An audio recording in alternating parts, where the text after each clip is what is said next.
Good evening to all. For the AICT Training and Learning Atal Academy sponsored 2-week continuous professional development program on machine learning application to optimization based control. For the today's session, the session is based on ML in reliability analysis of safety critical system from today's resource person, Dr. Lalit Singh, scientist, NPCL bar. Let me introduce today's resource person. Dr. Lalit Kumar Singh is working as a scientist in reactor safety analysis section of Department of Atomic Energy, Government of India since 20 years and has a distinction of working on pressurized heavy water reactors and light water reactors, LWR. He has an excellent career and successful in various critical jobs assigned to him in his career. Through each of them was challenging, and he's completed his BTech in computer science and information technology and PhD from Indian Institute of Technology, BHU. He received various awards such as IEEE K. Shankar Award in 2021 and holds 520 rank in India in the list of world scientists released by AD Scientific Index and honored as a distinguished scientist by AMU Aligarh for the year 2021. His area of interest or research interest include software engineering, software security, system security, software reliability, networking, data structure, image processing, mathematical modeling, system reliability. These are the area in which his area of research. He has given many talks in several FDPs. He is an active researcher in the field of nuclear science and reliability. His research has led to more patents and granted, and he has more than 100 research publications in SCR journal and conference. He is an active researcher. He received various technical excellence award by Government of India. Thank you, sir. Over to you, sir. Yeah, thank you, Professor Girish, for introduction. And so to start with, let me share my slides. Hello, sir. Yeah, I'm sharing my slides. Just Okay. have a patience.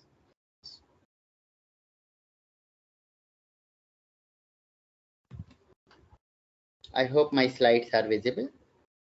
Yes, sir. Yes, sir. Okay, fine. So I'll be talking in on machine learning in reliability analysis of safety critical systems. So first, before starting, I would like to just create a motivation and what is the objective of my topic. So first of all, I'll be talking on safety critical systems. So these are the systems, the failure of which can lead to the catastrophic disasters, or it can lead to the loss of human life. And there are wide range of applications where we use the safety critical systems. For example, in the nuclear power plant, or in medical domain, or in automobile domain, and or in defense domain, and where the safety critical system plays a very important role for ensuring the overall safety of the system. And hence, such system possesses, or they do have, a high reliability targets. So if you talk about reliability, mathematically it can be defined as it is a probability of a failure-free system up to a given period of time and under certain environmental condition. So this definition is very important because I said it is a failure-free operation of a system. It means it is a success operation of a system, and up to a given period of time. Means it is very important because here I have emphasized that if you are talking about a reliability, you have to talk up to what period of time you are talking about its reliability, because nothing can be reliable for infinite period of time. Okay, even if you remember your old days, you must be having a lot of friends, and that time you must be thinking like they are going to be your permanent friends forever. But as and when the time grows, or you grow up, or the time passes, you will see like the new friends started coming up, and they started replacing our older friends. So what I wanted to emphasize, reliability depends on the time, up to what period of time you're talking about, and it also depends on the environmental conditions or the operating conditions. Why? Because for example, suppose you uh, purchase a refrigerator, and vendor has given you warranty period of 1 year, for example, and you bring back that refrigerator to your home, and suppose you have thrown it from like 14-story building, for example, it will collapse, and you cannot go back to the vendor and say like, you have given the warranty period of 1 year, and hence I want the replacement of this refrigerator back. So what the vendor will say, like, you have not met the operating conditions. So the two conclusions that I can brought out over here, reliability depends on the time, and it also depends on the operating conditions. So I'll be using the machine learning, how the machine learning can be utilized to perform the reliability analysis of the safety critical systems. And because the machine learning is now widely uh, used in various domains, and it's a data driven technology, and hence and reliability also depends if I on the data, if I am interested in the quantification of the reliability. So let us go through the quick today's agenda quickly. So the first one, introduction to reliability and background. I have already given the enough introduction of the reliability, but yes, we can see how the mathematically we can uh, define the reliability. Then I'll be touching on PatriNet and the modeling of systems. So PatriNet is a basically graphical and mathematical tool. And why graphical? Because I can simulate the system, and I can visualize how my system will behave during its runtime. And it's a very good mathematical tool as well, because I can embed the mathematical knowledge, and I can derive a lot of insights about the system. So it's a good mathematical tool as well. So we will be seeing the basic building blocks of the PatriNets, as well as the working principle of the PatriNets. What are the various properties and what are the analysis techniques? And then I'll be introducing the reliability prediction framework, in which I'll be discussing the various phases that are being used for reliability prediction framework, and what are the activities that need to be performed in each and every phase, and where we will see like how the machine learning plays an important role for the data derivation, and then we can conclude our session. So now the mathematically reliability can be defined. So suppose there is a random variable x, and that represents the time to failure. It means this much of time will require for a system to fail, or a component, if I'm talking about subsystem, at the component level. So I can talk like this much of time will be required for a component to get failed. Then the reliability of the component at time t is given by Rxt, because reliability is a function of time, and this will be is equal to a probability that the value of this x, which is a random variable and it represents the time to failure, it must be greater than t, because t is the target time and your time to failure must be greater than the target time. Otherwise, it will be treated as your component has failed before the target time, and it will not be a reliability, it will be unreliability. And it can be equated from the total probability law is equal to 1 minus probability that x is less than is equal to t. So what is the probability that x is less than is equal to t? It clearly means like your component has failed before the target time, because your random variable x basically is less than the target time, and which represent the time to failure of a component. And this is nothing but it's a failure probability, so I can equate it as 1 minus failure probability, that is fxt. So this failure probability is also termed as unreliability. So we can say like reliability is equal to 1 minus unreliability. So similarly, so here we can define as ux, which is probability, that is ux means unreliability, which is equal to probability that x is less than is equal to t, and which is a failure probability.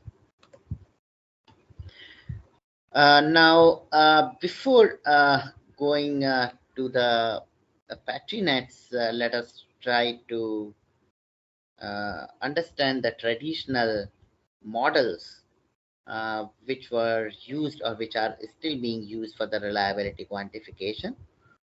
So one of the very prominent model is known as the reliability block diagram, and it represents the logical structure of a system.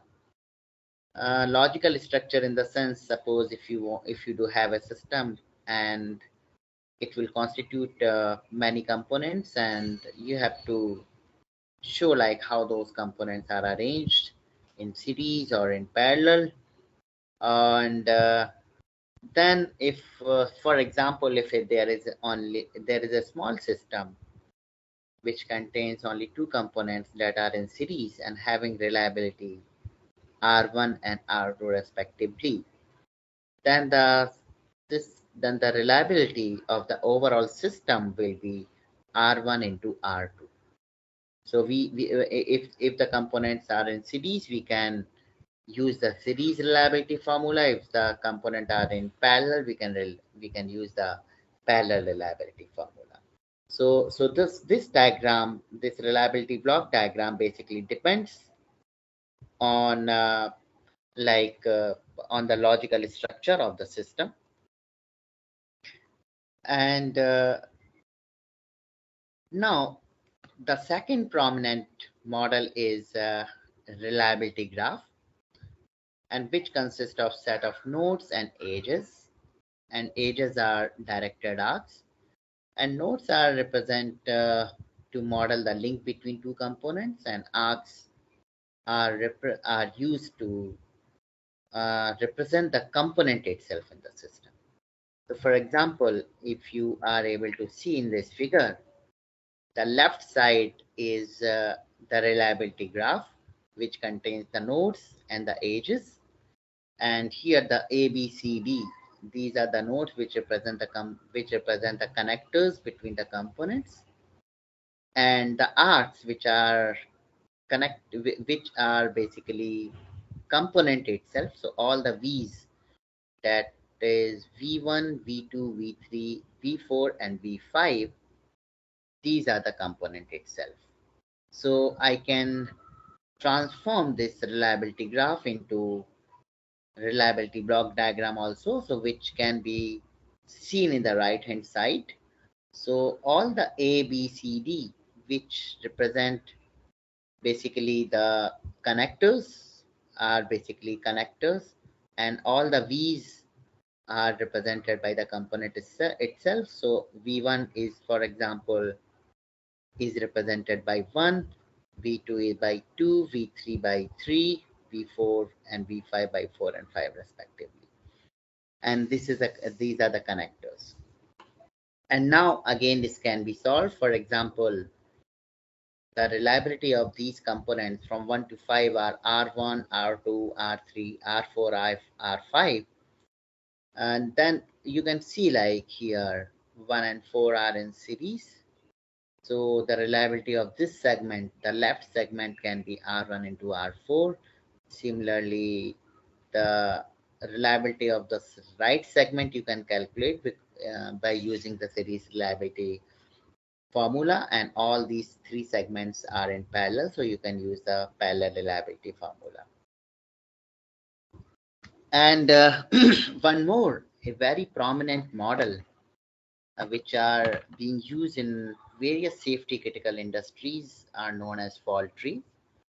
And these are like a graph and represent or like a tree-like structure. So basically these represent all the sequences of individual component failures which can cause a system to stop functioning. For example, suppose you do have a laptop and the failure is like laptop is not working. So it can be a top event that laptop is not working. So like if you know the data structure in the like tree in the data structure, so you can see the root node will be that laptop is not working. And now I have to deduce the reasons. So the reason could be, for example, there could be electrical failure, there could be mechanical failure, there could be electronics failure, there could be software failure.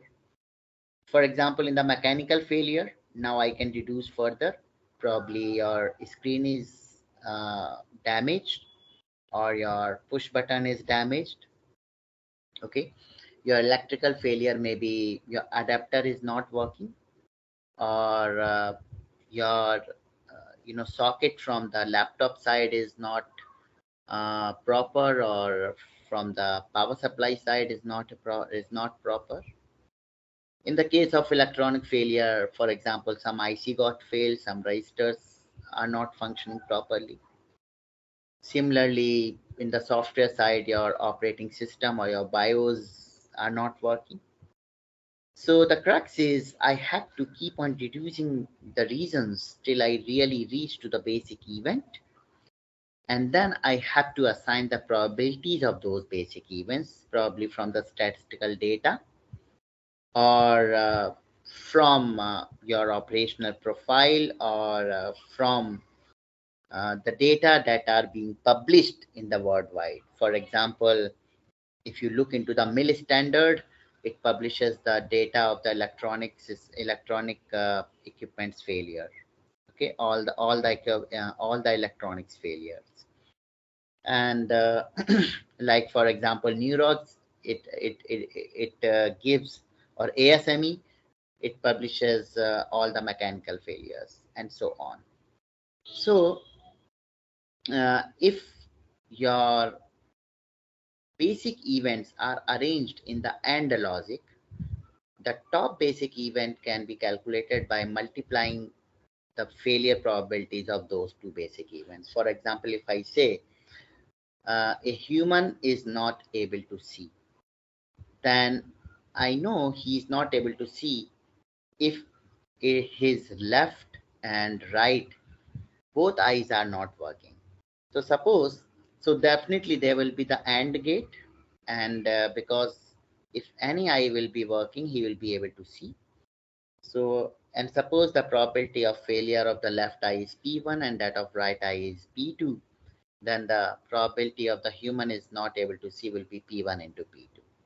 And if some cases, for example, other than I, if those basic events are arranged in the OR gate, those probabilities will be added. And in this way, we will keep on propagating towards the root so that we can find out the probability of the failure of the system, and I can subtract it by 1 to find out the probability or the reliability of the overall system. So the models that we have seen so far are of course very fast models because of the various factors.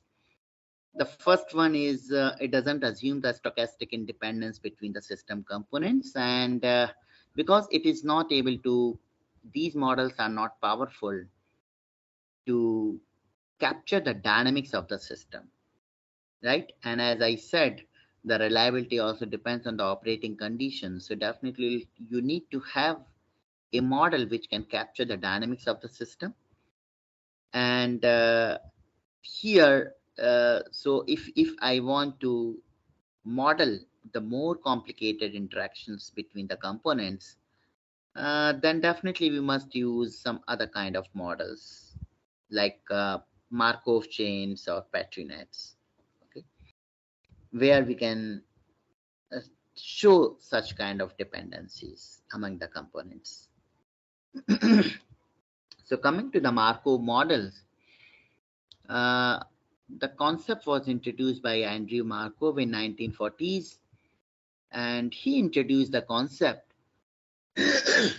by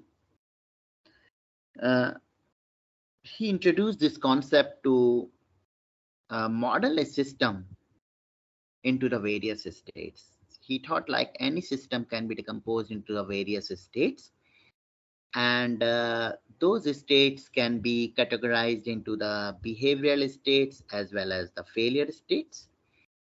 And behavioral states are those states which are under normal states. For example, if human is a system, then his states can be running, laughing, talking, moving, reading, and so on.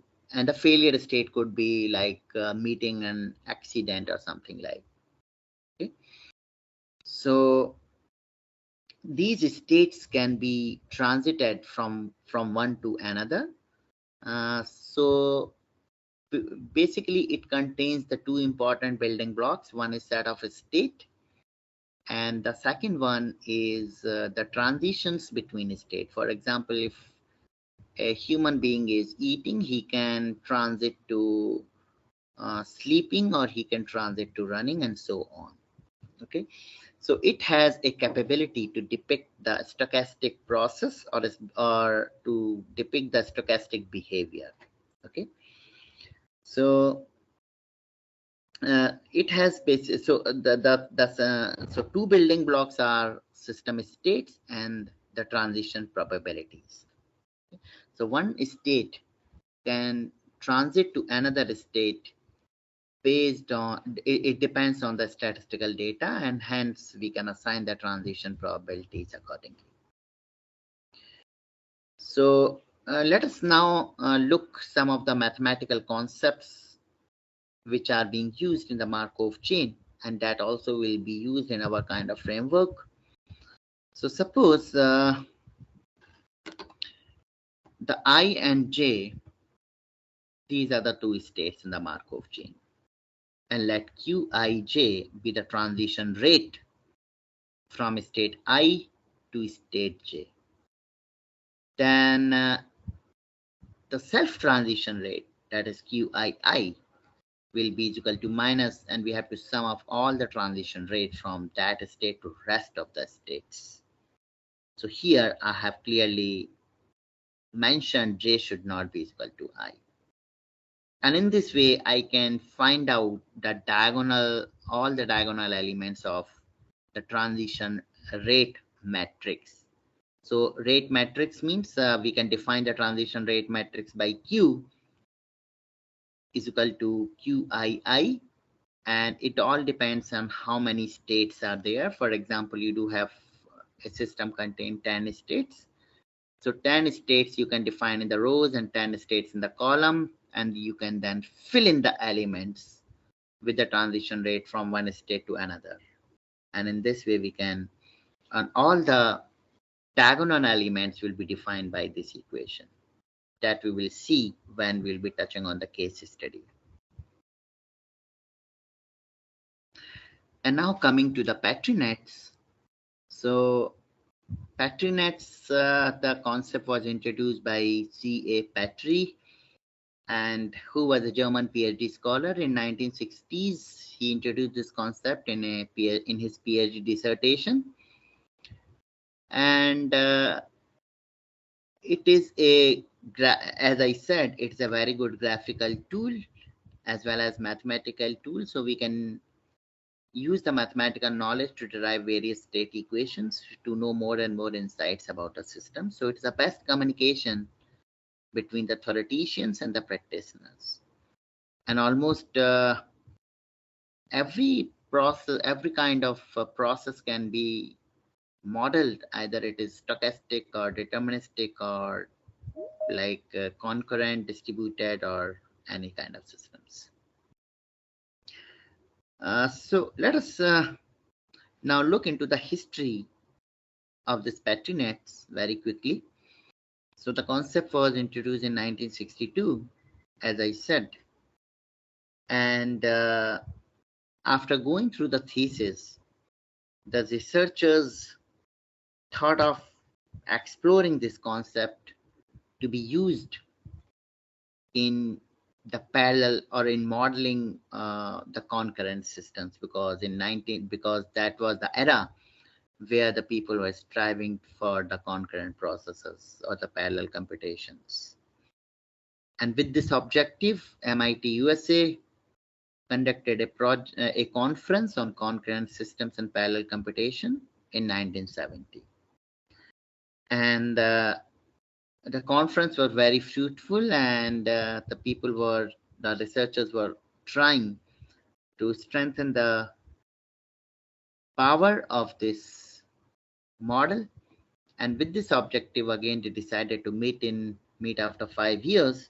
So MIT USA again conducted a conference on Petri nets and related methods in 1975.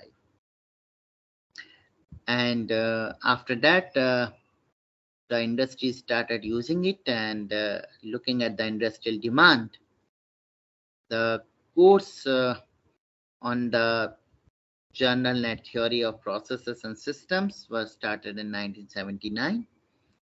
And then the people from various domains started coming up to explore whether this mathematical model can be used for their kind of applications. And with this objective, a first European workshop on applications and theory of Petri nets were conducted in 1980 in France.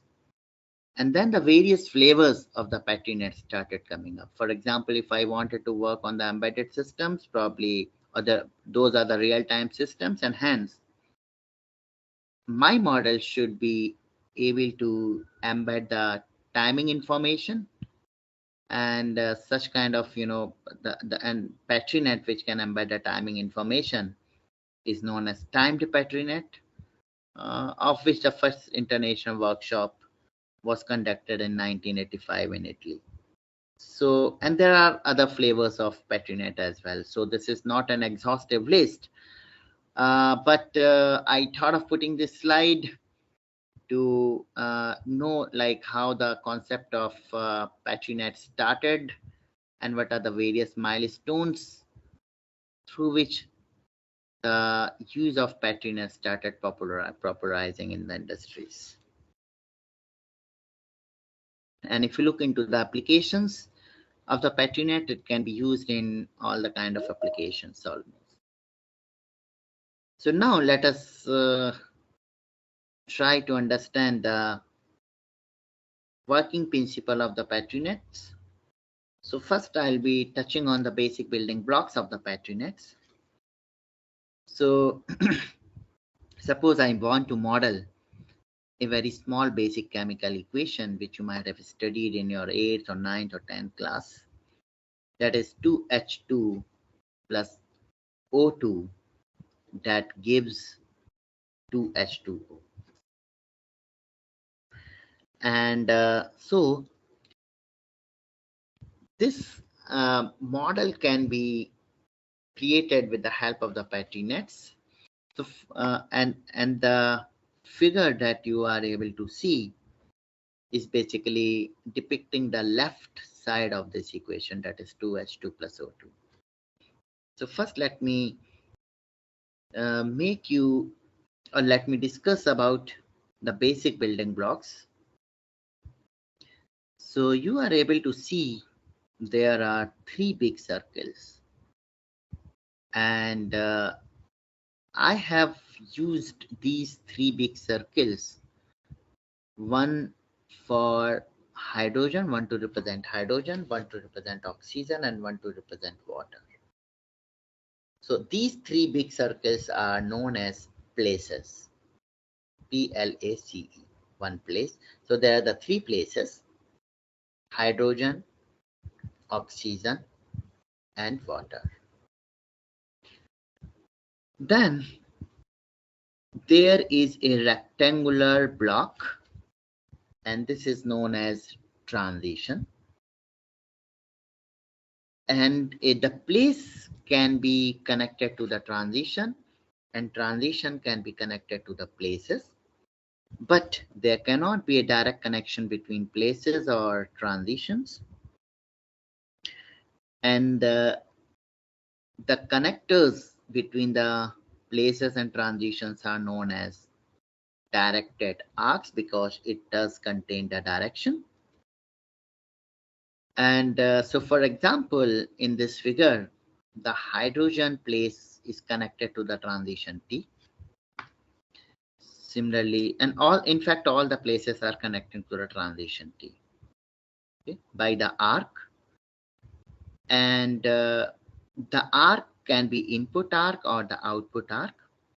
So for the entities from where the arc are emerging, for those entities, the arc are output arc. For example, in case of hydrogen place, one arc is going or emerging from this place, and hence it is known as output arc.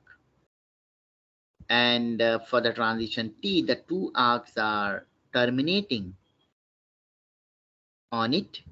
One is from hydrogen place and another is from oxygen place, and hence these arcs are known as input arc. Similarly, for the transition T, the output arc, which is emerging and connecting to the place water, and for water it is an input arc. And every arc contains a numeric number which is known as weight of that arc. And weight, for example, the hydrogen is connected to the transition T having weight 2. But if you look into the weight of the transition that is connecting oxygen place and transition T, it does not contain any weight, and hence by default its weight is 1. So if it is not containing any weight, by default I can put it as 1, or if you want to put explicitly numeric 1, you can put it that also. And similarly, the weight of the transition, which is connecting the weight of the arc which is connecting this transition T and water place is having 2. We will see what is the significance of that weight. So later when we'll be discussing about the on the working principle of the Petri net. And now there are the embedded circles inside the places, and these embedded circles are known as tokens. For example, hydrogen contains 2 tokens, and I have represented these tokens to represent the atomicity of particular element. For example, hydrogen is diatomic, so I'm representing 2 tokens to represent its diatomicity. Similarly, oxygen is also a diatomic, so hence it also contains the 2 tokens, right? And So these are the basic building blocks. And now, interestingly, the distribution of the tokens among the places represent the state of the system. So for example, here the hydrogen contains 2 tokens, oxygen contains 2 tokens, water contains 0 tokens, and therefore 2, 2, 0 is the state of that particular system. Okay, and so now it is representing the left side of this equation. It has to be transformed into the water. So that is, so we need to change the state of this system. And as I said, the distribution of the token represent the states of the system. So I need to change the distribution of the token. But the distribution of the token changes with a rule. And the rule says that at least one transition in that PatriNet model must be in enabled condition. So, but because there is only one transition in this PatriNet model, and hence it must be in enabled condition. But what is the enabling criteria of the transition? The enabling, the transition is enabled if all the input places must contain sufficient number of tokens. So for example, this transition T contains the 2 input places, that is hydrogen and oxygen. In between input places are those which are connected with the input arc. So here you can see for the transition T, there are the 2 input arcs, and which are connected by the places, and hence those places are known as input places. So the transition is enabled only when all the places, all the input places must contain sufficient number of tokens. So its input places hydrogen and oxygen. Now, what is the sufficiency criteria of the tokens? And here the significance of the weight of the arc plays or comes. So you can see the weight of the arc connecting hydrogen place and transition T is 2, and hence hydrogen place must contain at least 2 number of tokens. Similarly, the weight of the arc connecting oxygen place and transition T is 1, so oxygen place must contain at least 1 number of tokens. And here you can see this sufficiency criteria fulfills, and hence this transition is in enabled condition. So when any transition is in enabled condition, it fires. And when it fires, the movement of the token occurs from all the input places, all its input places, to all its output places. But how many tokens will be moved out from its input places and how many will be deposited to its output places, that will be totally governed by the weight of the respective arc. So here in this case, because the weight of the arc connecting hydrogen place and transition T is 2, so 2 places will be moved out after firing of transition T, and because the weight of the arc connecting oxygen place and transition T is 1, so only 1 place will be moved out from the oxygen place. Only 1 token will be moved out from the oxygen place. And how many will be deposited into the output place? So because the weight of the token of the weight of the arc, the output arc is 2, which is connecting to water place, and hence only 2 tokens will be deposited into the water place.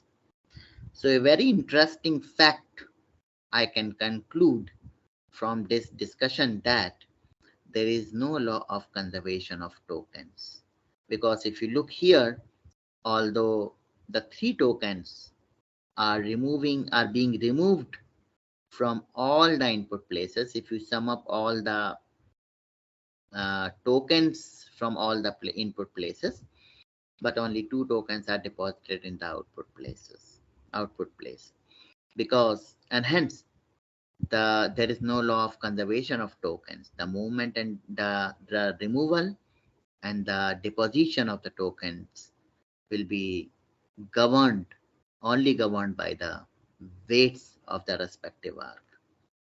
And hence, after firing transition T, now the distribution of the token will become like this.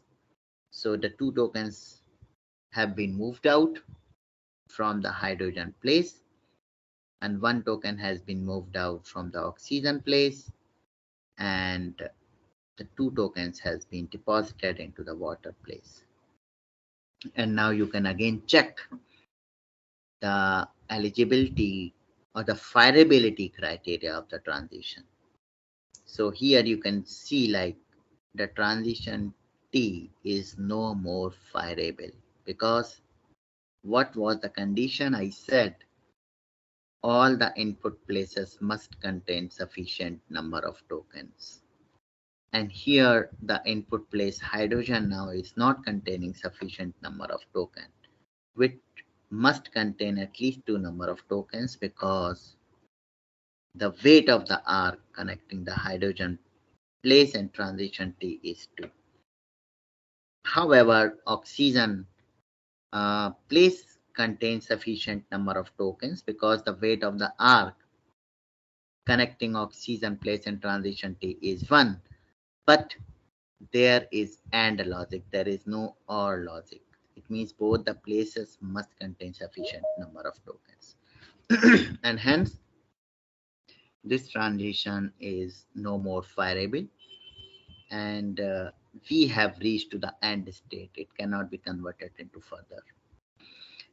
And so now the state has changed to 0, 1, 2, because the distribution of the token in this case is 0 for hydrogen, 1 for oxygen, and 2 for water place.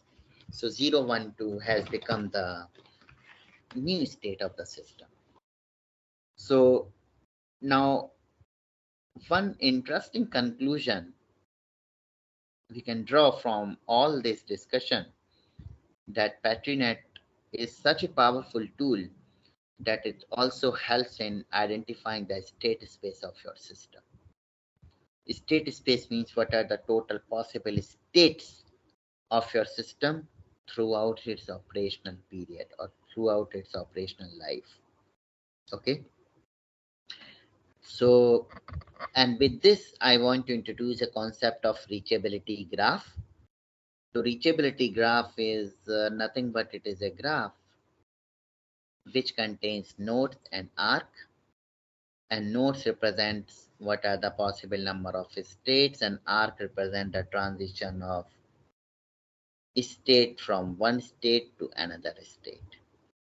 So in this case, if I want to draw the reachability graph of this reaction or this model, then it will be the first one 2, 2, 0, and then after that I can draw an arc of T, and then I can write the state 0, 1, 2. So this is the reachability graph. Okay. So now the success of the model depends on the 2 factors. One is the modeling power. So yes, it of course it has a very good modeling power, and it can has an ability to represent the system the correctness to represent the system very correctly, and it should also have a decision power, because I can analyze it and I can know about the insights of the system which are important to take any kind of design decisions or any decisions. So now, we are just discussing the preliminaries of the reliability prediction framework that we are going to discuss. So now we can see, like, mathematically how we can represent the Markov chain, and so it contains the states and it contains the transitions. So here you can see, like, there are the two states, S1 and S2, and there can be the transitions from S1 to S2 and from S2 to S1. So as I said, the Markov chain contains two building blocks. Basically, the first one is the set of states and the second one is the transition probabilities. So we can assign the transition probabilities from one state to another from the statistical inference. But mathematically, one important property that Markov has is that the next state depends on the current state only and not on the previous state. It is very important to note. So it is not like, for example, at time t1 your state is x1, at time t2 your state is x2, at time t3 your state is x3. So x3 will only depend on x2 but not on x1. It doesn't depend what was your other previous states. Okay, it only depends on your just immediate previous state. And this is a Markov property basically, and mathematically we can write it down like this.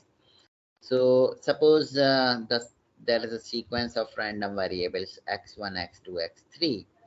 So the Markov property says that what is the probability that the probability that your system is in n plus 1 state is x, given the probability that your system, whether like at x at time 1 was x1, at time 2 was x2, or at n which was xn. So it will not depend on x1, x2, x3 and so on. It will only depend on xn. So we can equate it like this. So it will just ignore all the previous states. And this is a random slide that I have taken just to represent how we can represent the Markov chain. How we can represent the reachability graph, and how the reachability graph can be transformed into the Markov chain. So suppose there are you do have a PatriNet model, and there are 7 places, and initially the distribution of the tokens among these places are like this: 1 0 0 1 0 1 0. Okay, the 7 token distributions. And this is the one state 1. It is known as marking also. M1, it is marking, and it can transit to, for example, after firing transition T, as I told, the states can be changed by firing the transition, because firing the transition can only change the distribution of the tokens. So after firing of T1, suppose your state changes to M2. And this is just an arbitrary example just to show the representation of the reachability graph, which can be equivalently transformed into the Markov chain.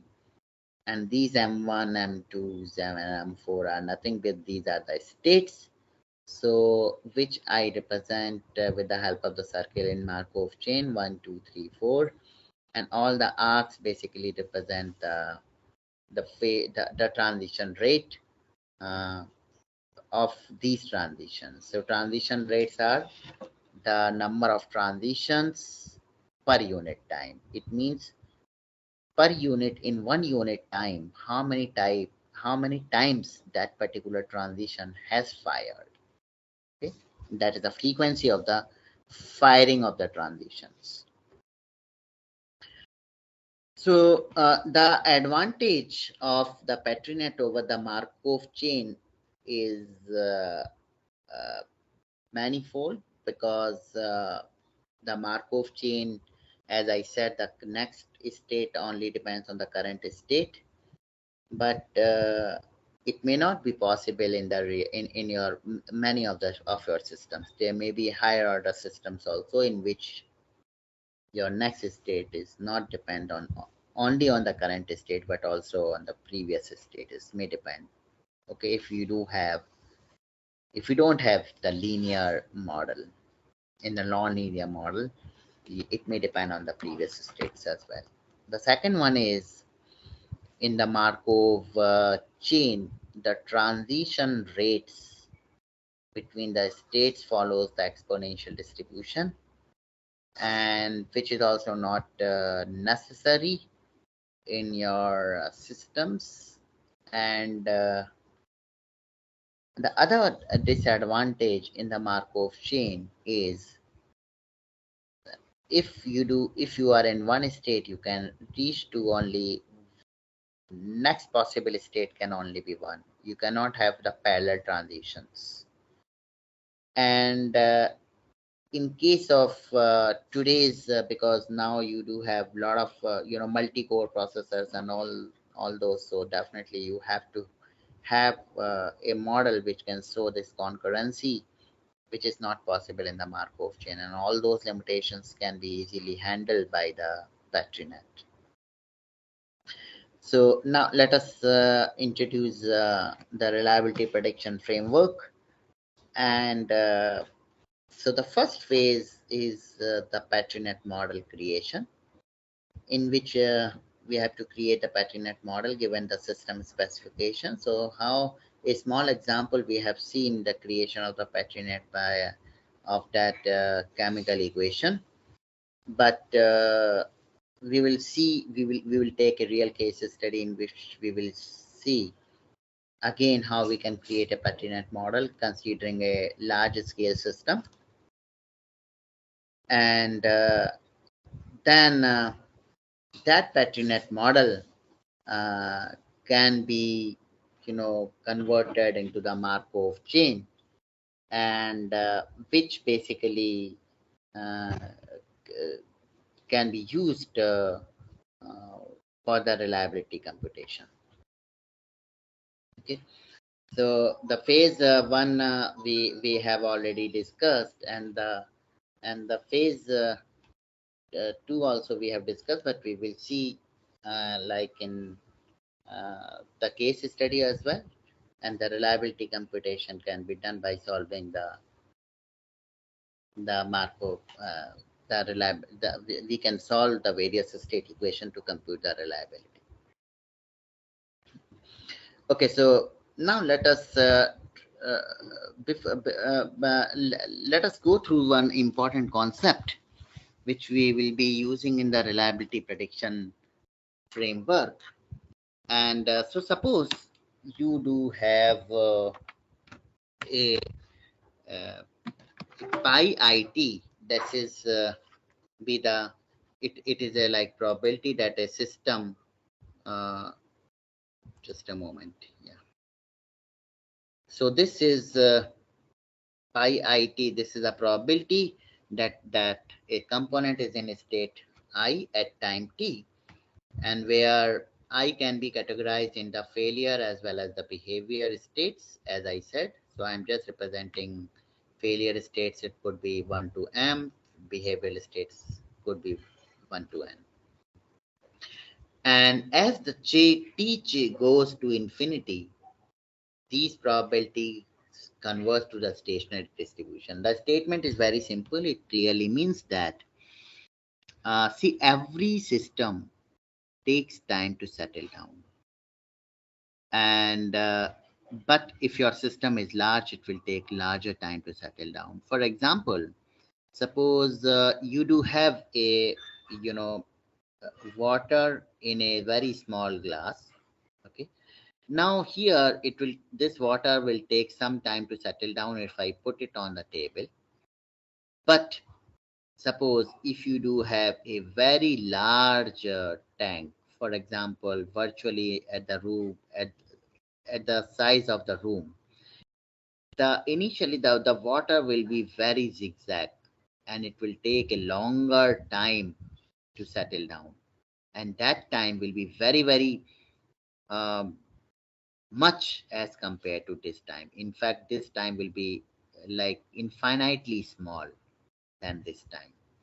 So what I mean to say, as because generally the system size is complex, I say like if the t, theoretically, I have assumed that if the t goes to infinity, these probabilities converge to a stationary distribution. Okay, and a stationary distribution I can define by this by uh, bar, and which can be equated by these two equations. And these two equations are very simple. The first one is the total probability law. So definitely the sum of the probabilities, the sum of probabilities of a system being in all the states at one time is always equal to 1 from the total probability law. And the second equation is very simple.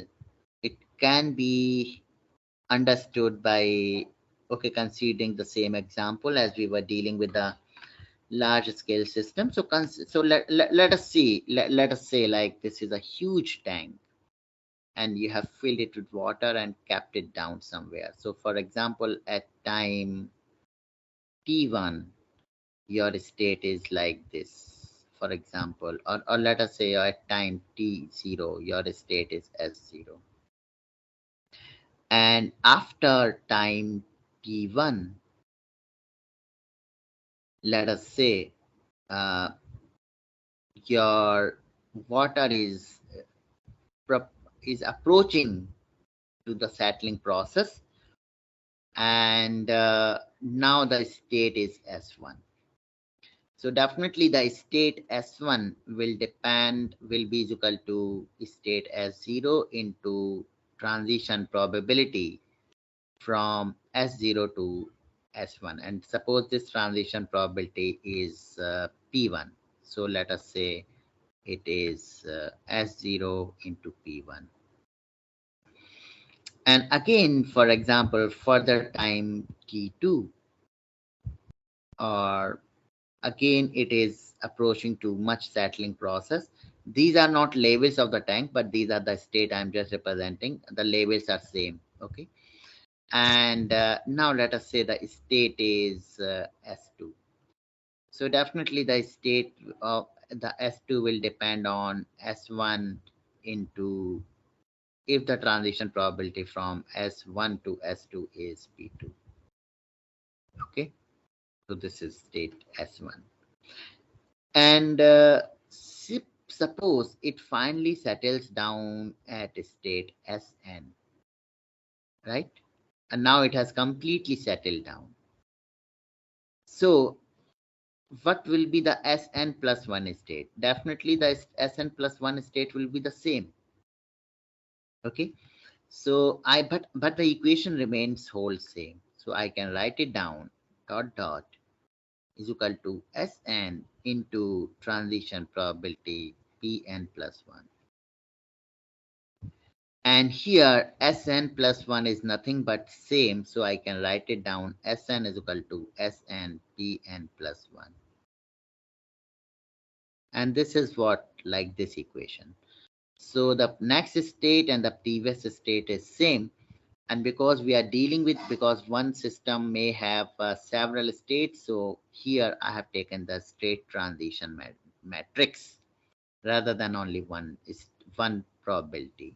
I have here the state probability matrix. Okay. And these two equations are very important, which we'll be using in our prediction framework. So now let us try to take a case study. And the case study is very simple. So for example, there are the field signals. Here there are the field sensors.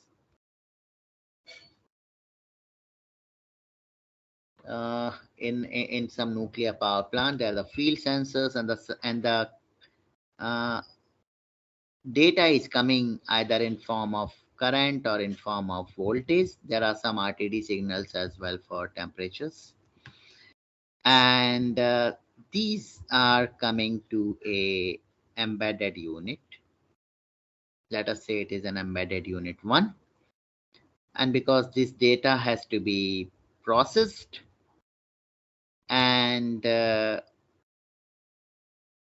these data, after processing, it has to display to the operator. So suppose this is a display unit DU1.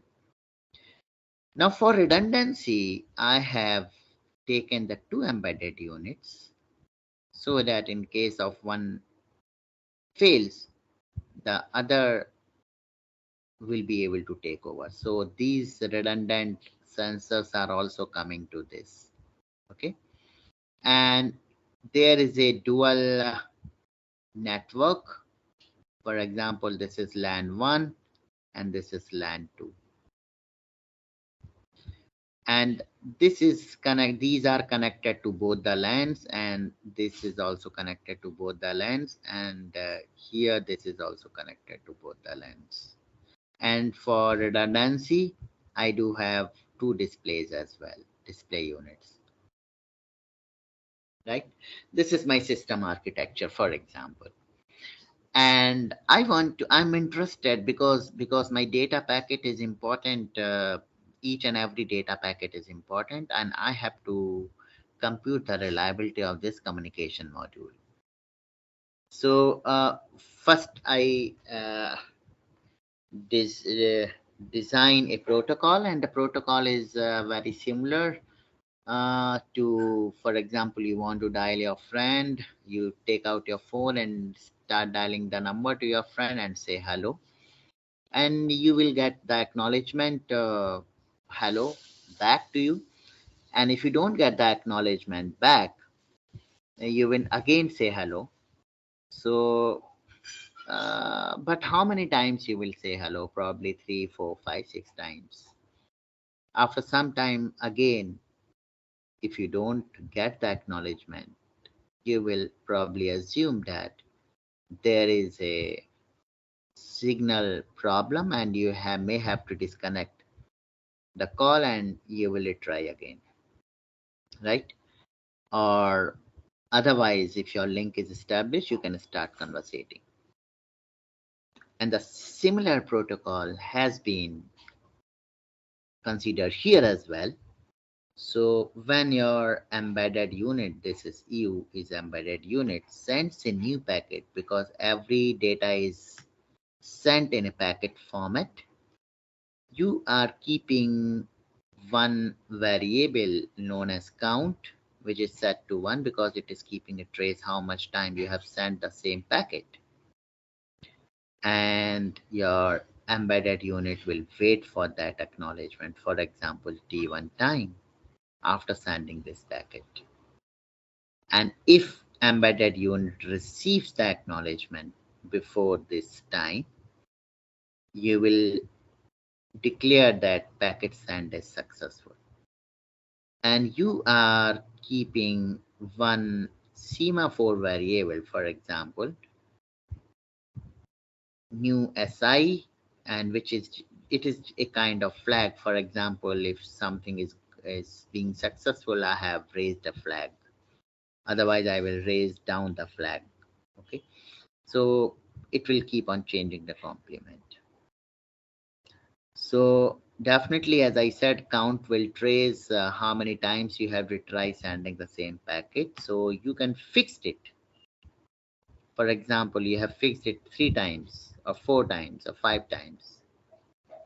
So if count is less than n and acknowledgement is not being received, the embedded unit again resend the packet and it will increment this count. Otherwise, embedded unit will terminate the send process, and in this case, this semaphore variable will not change. And if the T1 will elapse after the last data, this will be destroyed. Okay. And now I want to model this protocol in the Petri net. Okay. So the first thing I had to identify what could be the possible places and what could be the possible transitions. So, but yes, the modeling is not so easy because if your model is perfect, the implementation becomes more and more easy. The modeling generally takes 60, 40 to 30 to 40% of the total time. So this is the model that I have created for this, and let me explain this one by one.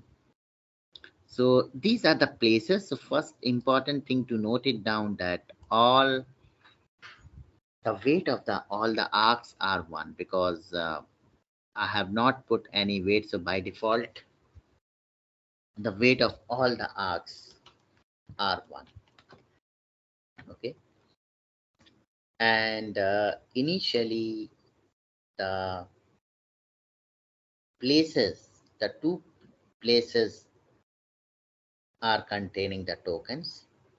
So let us first see what those places are. So this PSRDY0, it shows that your embedded unit is ready to send the packet. Okay. And this PDSR, that is this. I was talking about this. So PSRDY0 is showing that your embedded unit is ready to send the packet. And PDSR shows that your embedded unit gets the request from the display unit to send a packet or to send the data. And now this TS0, it represents, so this TS0 basically, this transition represents that embedded unit sends the packet with the sequence number 0. Sequence number is important to note because if your data packet are sent without the required sequence, it can be ensured at the destination side that all the packets are arranged sequentially to make that data meaningful. And this transition also triggers to set a retry count k is equal to 1 by firing this transition.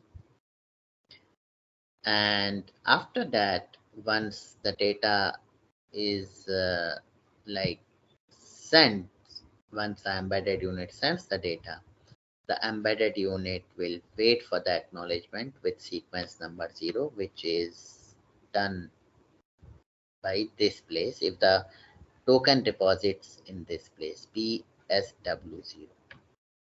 Okay.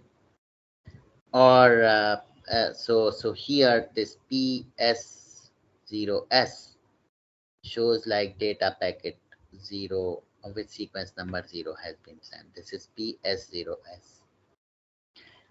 And now it may be possible after sending and you have detected that acknowledgement timeout, U has detected acknowledgement timeout, and which is represented by this transition TSW0. And then your acknowledgement has timed out. This activity will be represented by putting a token in PT0 and 0. And then TS0K represents a trigger or transition that your embedded unit sends the packet with sequence number 0. And this transition will fire only when k is less than n, and subsequently the k will again be increased. Okay. So this will keep on going, and if it reaches, so there are the two possibilities. First, let us say it reaches successfully. So this TCOM1, that is T communication 1, this is this is TCOM1. This basically represent that data unit, or sorry, display unit sends the acknowledgement to the embedded unit with sequence number 0, because display unit also sent back the acknowledgement. And this PR1R represent, if the token is in a PR1R, it represents that acknowledgement with sequence number 0 has been received. This. And when here the PSW0, here it was, the acknowledgement was waiting, and here the acknowledgement has been received. So the tokens will be on both the sides, and this transition will fire in that case, because all the input places are containing sufficient number of tokens. And this represent TS0 ACK SUC, which represent that acknowledgement with sequence number 0 is received and data has been sent successfully. Okay, and it will also deposit all the tokens to the output. So it will deposit the token to here also, and here also, because these are the output places. Okay, so this PSUC is representing that data sent is successfully reported to the operator. Okay, and now we have to again ready the system, or ready the EU, once by putting a token in PDSR, which represent that embedded unit gets a request from DU to send the data, and PSDRD1, which represent that embedded unit is ready to send another packet with sequence number, next sequence number. Okay, and one interesting thing in this model is, you can see the left half is a symmetric to the right half. Why? Because if you go back, I have considered the two embedded units. One is embedded 1 and one is embedded 2. So the left is basically sending is embedded 1 left represents that embedded unit 1 is sending the packet, and right unit represents that embedded unit 2 is sending the packet. Okay, and I'm sending the packet alternatively. Why? Because of the online testability, so that in case of just to meet the stagger testing. So in online testability, I can make sure that all the time both the embedded units are working, so that there should not be any possibility that if I'm keeping sending the packet from one embedded unit, and on the failure of that embedded unit, when I need the another embedded unit to put in operation, it should not happen like it is stopped, it is not working at all. Okay, so and one more, this case, the second case was it may be possible after sending a lot of acknowledgement. After multiple times, I have not received any acknowledgement, and which can be by triggering of this transition that shows the process of data send is terminated without any success after tries. Okay, and I request you all of you to please mute yourselves, because I'm getting disturbance. Please.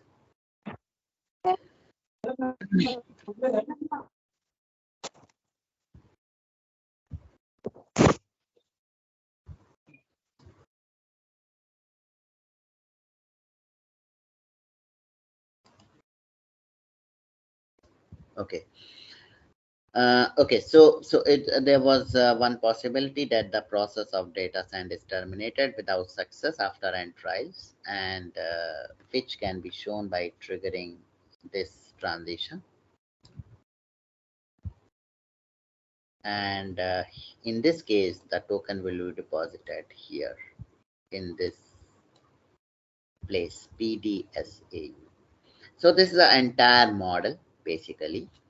So the first phase is completed, in which we have to create a PatriNet model, and now we have to do the model parameter assignment, and here we have to make the use of artificial intelligence and machine learning.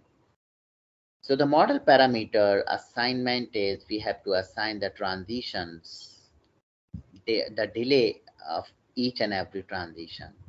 So if you look into this model, the delay of every transition, so there are several transitions I have to assign the delay. And these delays can be basically derived from the existing nuclear power plant history of that particular system. And so almost considering like 120 years of operational data. Data means in the sense, for example, if I'm considering only 10 years of one nuclear power plant data, I have to use the 12 nuclear power plants. That will give me 120 years of data, operation profile data. And so we have used the Bayesian neural network.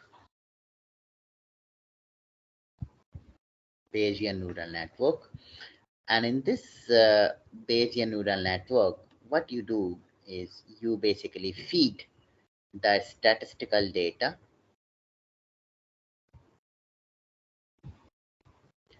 and it basically also takes the operational profile data.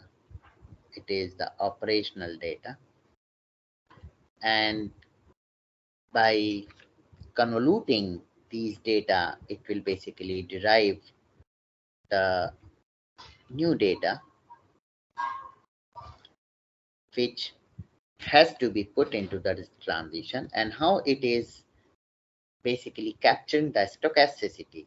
So as and when the new operational data is coming, so basically this new data will become the statistical data now into the will be appended into the statistical data, and again the new operational data will keep on getting fed. It's an auto system, and here all the neural networks are basically trained, and which is basically updating this transitions delay. So these are the output of the transition delays which has been put, and then you can use the various tools which can run this PatriNet model. For example, the TimeNet is one of the tool. TimeNet or Petri is one of the tool, or CPN is one of the tool. These are the tool, and we have used the TimeNet 4.1 to find out all the throughputs of these transitions. Throughput means the transition frequency, means number of transitions per unit time, how many times that one transition has been fired. So these are the transition frequency of the transitions that we have seen in this model. And now we have to create the reachability, and we had already seen a random slide in which we have seen how the reachability graph can be created, but still to again revive, this is the state 0, and how this state 0, I said, the distribution of the tokens represent the state of the system. So in this, initially the token is in this place and in this place, and hence the rest of the tokens are 0. So here this is only 1 and this is only 1, and rest of the places contain 0 token. So this is M0. This is state 1. Okay. Now going back to that figure, you can see like TS0 is fireable because all these input places contain sufficient number of tokens, as the weight is here 1. And when it fires, the tokens will be removed out from these two places. So it will remove out from here, it will remove out from here, and it will be deposited here and here, because these are the two output places. So again, you can see like the tokens have been removed out from here and here, and has been deposited in other two places. And in this way, we can keep, drawing the rest of the states till we ensure like we have now no fireable transition. And if it is fire, or we are not getting the repeated markings or repeated state, because once we get the repeated states, again the same states will be getting. Okay, so this omega you must be seeing. So this is a kind of repetition more every time, like after a couple of transitions we are getting same M8 state. So in this way we can show like, and the states can be tangible or it can be vanishing. And tangible states are those states which contains some timing or some delay. So it can that if any transitions contain some delay, it is known as tangible state, and if it is not containing delay, it is known as vanishing state. So if your transition is vanishing, it means it will be the immediate transition. Okay? And just for simplicity, I have mapped all these throughputs like which are given here to lambda 1, lambda 2, lambda 3, so lambda 4, and so on, just for the sake of convenience representation in the convenience. So okay, now so we can, once we identify all the markings on the state, we can draw the reachability graph. And so this was the M0, and after TS0 firing. So for example, you can see like here TS0 firing, you are reaching basically this state, M1 state. Okay, so this is the M1 state. Similarly, after TS0K firing, you are reaching this state, and so on. And in this way, you can construct the reachability graph, and you can see it is a two symmetric reachability graph which are interconnected just because of the dual rand, sending the packets, alternate packets from both the embedded units.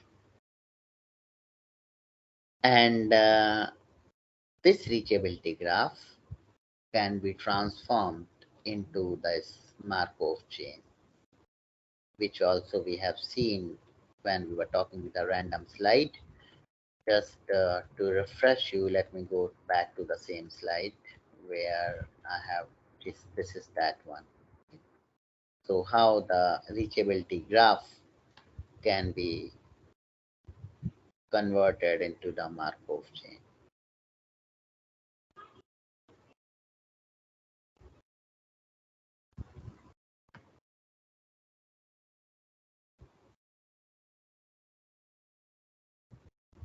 Okay. And so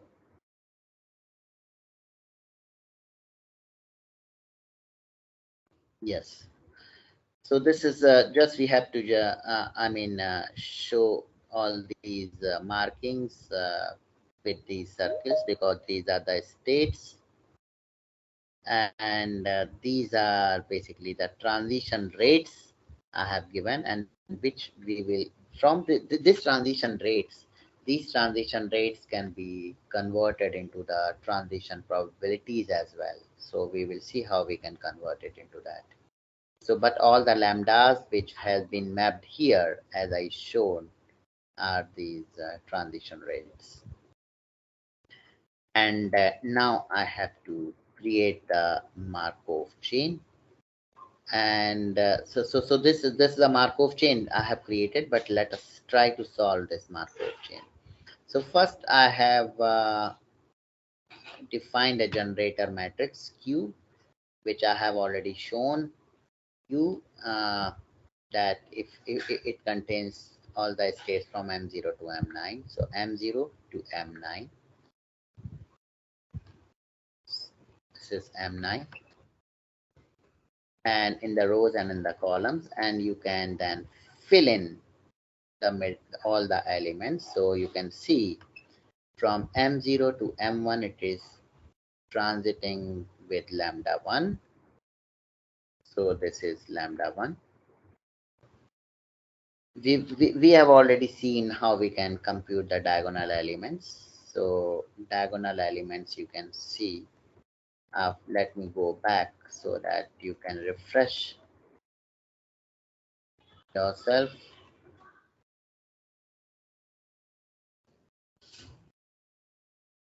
Yeah, so this was the formula where we can compute all the diagonal elements.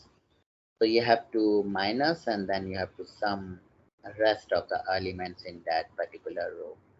Okay, and so here you have seen, so from M0 only it is transiting to M1, and rest of the transitions are 0. You can see that, and the self transition can be calculated by minus, and you have to sum up all the elements of that row. This is minus lambda 1.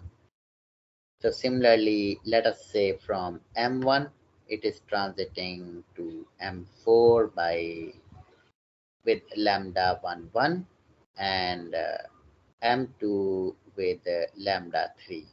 Okay, and so it is transiting to like M2 with lambda 3, sorry, lambda 3, and M4 with lambda 11. Okay, and again rest of elements are all 0, and the diagonal elements I can compute by minus sum of all the elements of that row. And in this way, we can compute the rest of the elements in that row. Okay. But now it can be solved because we know the value of all these lambdas we have already calculated, and just put in those values and solve these values. Okay. And this is known as transition rate matrix, and which can be converted into the transition probability matrix. This is transition probability matrix.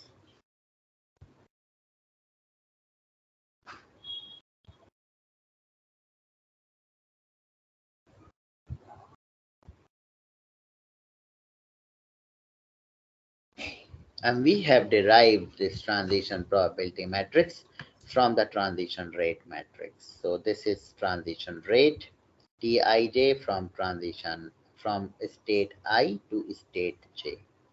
So if I want to calculate the transition probability from state I to state j, it will be equal to transition rate, and we have to normalize this transition rate by summing all the transitions up except the self transition. And this formula holds when J is not equal to I. And if J is equal to I, it will be 0. So you can see like all the diagonal elements are 0.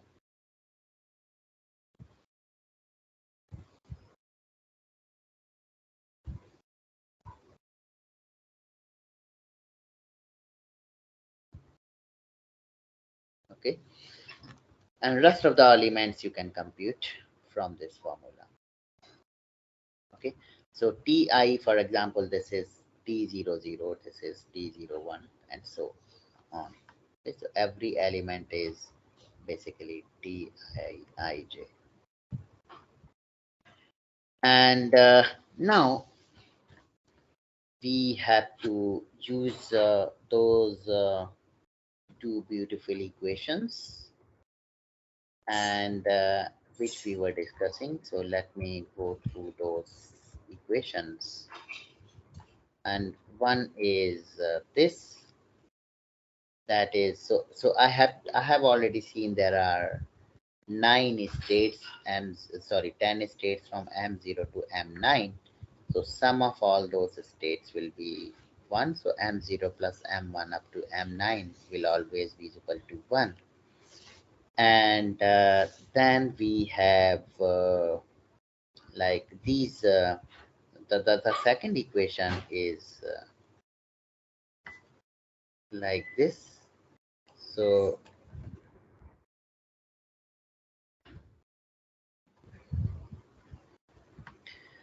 here the previous state will be the next state, and we have to multiply it with the transition probabilities. So by using these two equations, so one will be M0 plus M2 plus up to M9 is equal to 1. And the second equation is this. So this will be the next state, this will be the previous state, and we have to multiply it by the transition probability, which is this. And then we can solve it using the Monte Carlo simulation or analytical methods. And solving equations, we can get the values of all M0, M3, M4, M9 up to M9. Okay. And these probabilities are nothing but these are the state probabilities. So M0 or M1 or up to M9, these are the state probabilities.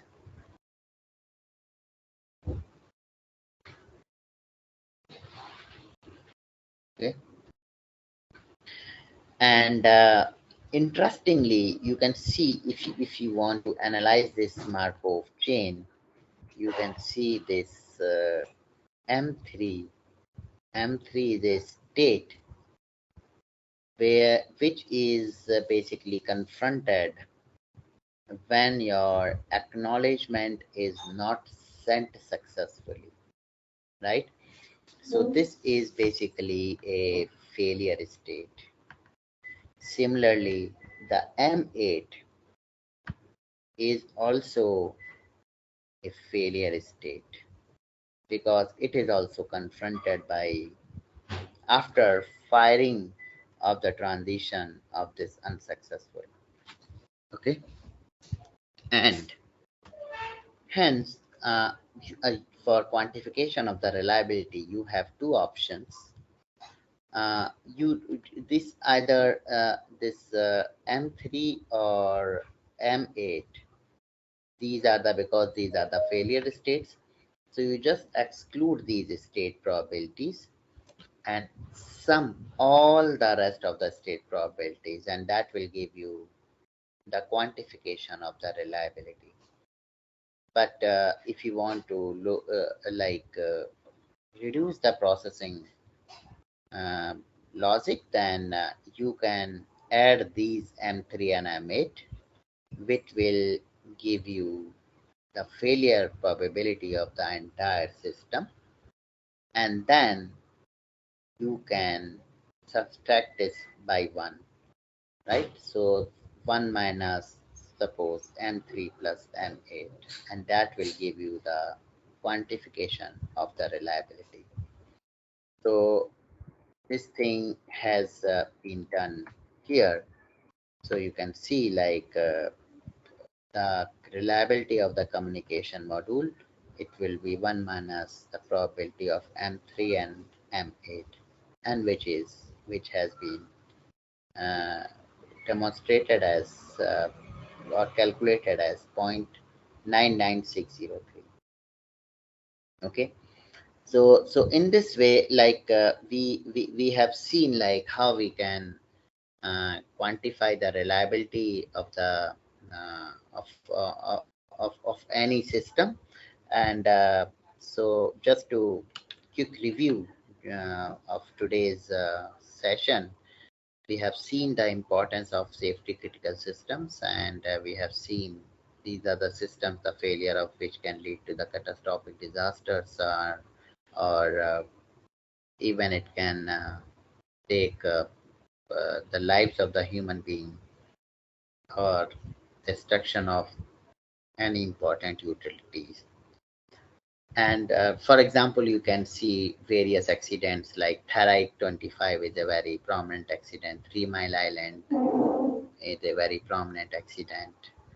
And hence, it is these systems do have a very high reliability targets, and we have also seen the reliability is not only depending on the statistical data, because the important crux is your dynamics keeps on changing, and there should be a model we that should be able to accommodate the stochasticity of the process. And so if you look into the process, there are the two kind of processes. One is the deterministic process, and the other one is the stochastic process. And deterministic process are those processes are the outcome of which can be 100% guaranteed. For example, if I throw a pen on the ground, I can 100% guarantee it is going to fall down because of the gravitational force that is acting on it.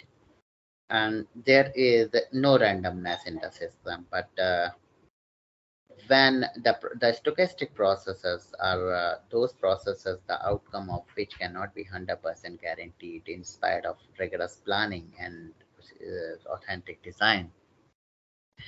For example, if I want to catch a flight to attend a meeting at 4 p.m. in Hyderabad from Mumbai, and considering all the traffic delays, I catch a flight at 1 p.m. so that within 1 hour I can reach to Hyderabad, and considering all the local traffic delays, I can make sure myself that I can reach before time, before at least 1 hour.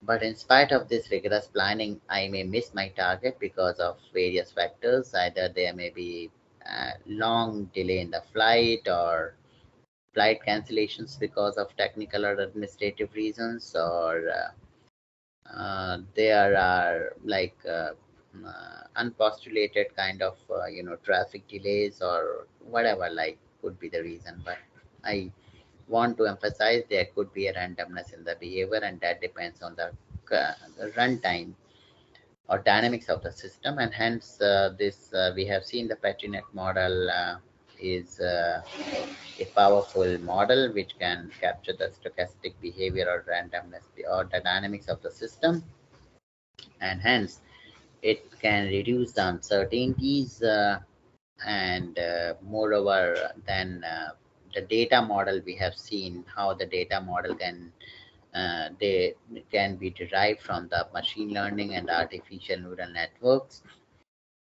We have used the Bayesian neural networks, in which we have seen how we can utilize the operational profile data of several years, as well as the current data, which can be convoluted and to refine the data, and those refined data can kept on feeding into the PetriNet model to update the data, and in this way, just to ensure a good the accurate reliability prediction of of the system by deriving the accurate probabilities of state probabilities of that system.